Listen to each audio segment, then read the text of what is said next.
I know that there is some tension, with the Philippine Sea, and then just to remind people that the sea and the islands belongs to Philippines and no one else.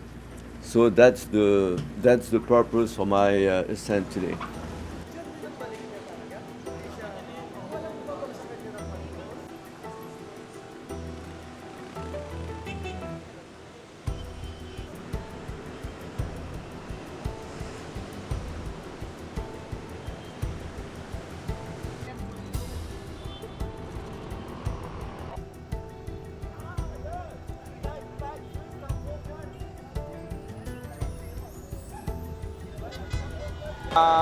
Excitement para sa kanya yon dahil nagkakaroon siya ng mga tagahanga.